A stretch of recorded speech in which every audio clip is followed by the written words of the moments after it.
everyone. My name is Trisha, and I'm the Sustainability Officer at Point Loma Nazarene University. So first of all, we have a very broad program. We do a lot. We have been recognized 9 times since 2004 by the city of San Diego. And so I really wanted to just pick one of those areas and drill down into it a little more. And I think it really shows how much goes into just trying to mitigate one area. There's so many different ways you have to come at every single waste stream to really cover it. So I decided to go with compost since that's a big issue right now in San Diego. Just a couple of basic facts about our campus. It's obviously located right on the coast, so our students and staff love it. It's 93 acres. And we serve 3,500 students, both on campus and off campus, and have about 700 staff. We have residential, academic, administrative, and athletic areas. And some of the other recycling areas that we focus on are the single stream recycling, food waste, green waste, scrap metal, e-waste, donations, and more. Our food waste program was actually started about 10 years ago by the general manager of Sodexo.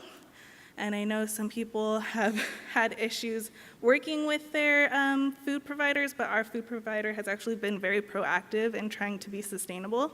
And he was the one who proposed that we try and do composting. He is still our manager, and I love working with him, so I'm very thankful for that. But he approached the city of San Diego and was referred to the Miramar Greenery composting program, and I have worked with Anna quite a bit since I have started there. If you haven't worked with them, they start you off with some training, and then they carefully monitor your first few hauls because they have a very strict contamination level that you have to meet. So they worked with us for a while to get us through those initial bumps, and we have been up and running for quite a while. We currently compost about 2.5 tons per week. We have 2 main collection areas. The first is where people return their dishes, and we actually have staff on the back side of that will then go through everything. We have tried to make everything as compostable as possible. All of our dishes are reusable. We don't use any disposable silverware or dishes in that area, and they have tried to do things like ketchup in actual containers, so we get rid of the individual packets and things like that. So tried to minimize any waste. We also have containers in the food prep area, so as the cooks are preparing the food, they can just put it right into a compost bin. Putting it into our composter, we currently use a 15 cubic yard container that is taken once a week to Miramar Greenery. For a long time, this was what we were doing in the cafeteria. Both pre-consumer and post-consumer food waste was composted. But in 2015, we had a student approach us about starting a food recovery network. This particular program is a student-led program. So they approached us, and they said they wanted to do this. And the way that works is students volunteer a couple times a week to come in the mornings and package any pre-consumer food that is left. Our cafeteria does its best to minimize pre-consumer food waste, but there is usually some. So the students will come and package that up, and then it is donated to the San Diego Rescue Mission. They will come and pick it up from us. We currently do about 200 pounds a week of this pre-consumer food that is now donated instead of being composted.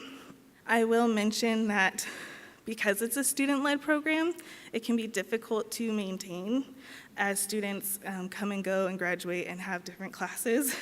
So we did have a lull this past fall when our one who started the program graduated, but because the staff had already been trained, once they're trained, it's a lot easier for them to continue with the program, even though the initial training can be difficult.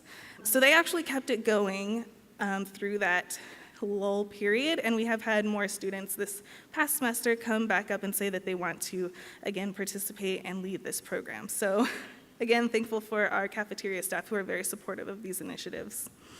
That cafeteria composting is where we get the majority of our composting, but we have realized that there are other areas where there is food waste, so we also do on-campus composting. Because of the strict standards with the city, we're able to do participant-based composting if we do it on our own site. So this program We have small gray silver bins that we have put in all of our office kitchens for mainly coffee grounds, but also food waste. And we also have them in all of our dormitory-style shared kitchens.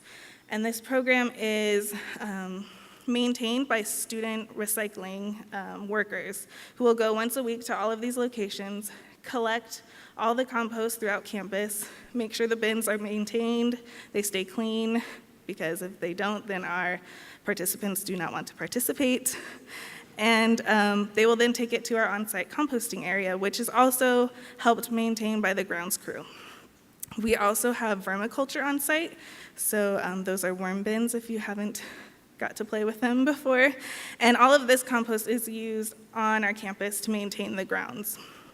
So here's an example of what those bins look like. We have tried to put very clear labeling so people know what can and can't be composted.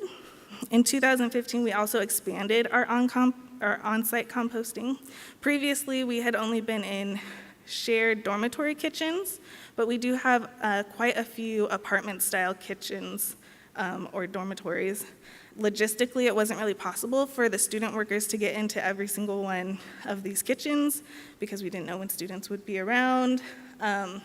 So we launched a kind of self-use program. We gave them 2 turnstile large composters, and now students can opt into participating in the apartment composting.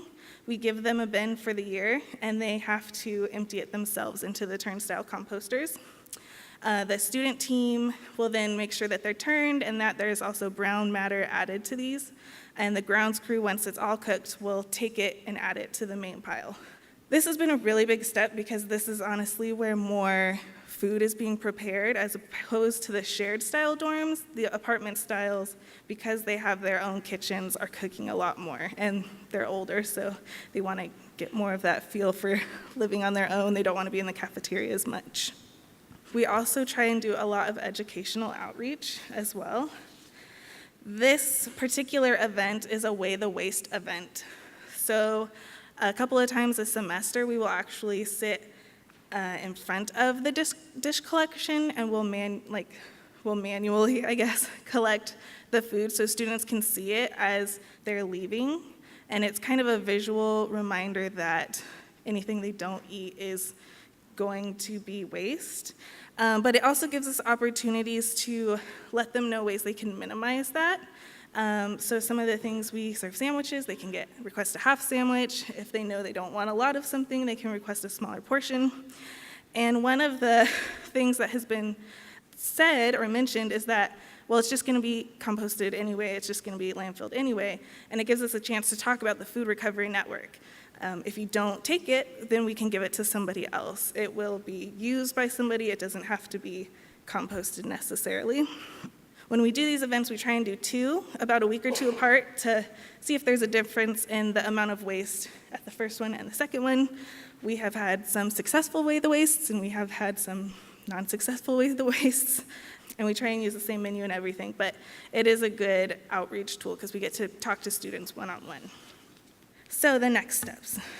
I feel like we have done a lot of composting and a lot of things that we're trying to incorporate, but there's still more that can be done. We currently do not have composting in our cafe because the user has to sort their own materials, and because of the strict standards with the greenery, we can't trust that they're going to properly sort everything. And it's the same with catering. While we can compost the pre-side of that, the pre-participant side, in the prep, we can't take what they're giving us at face value. So we still need to work out a system for how staff can sort through it after it has already been sorted by the participant. So that's really our next step, is trying to figure out a way to train staff, make it logistically possible, and not overwhelm them because they already do so much. And so just a little summary. We currently do cafeteria composting, food donations, office and dorm composting, apartment composting, and we would still like to find ways to compost at our cafe and at our catering. And that is what I have for you.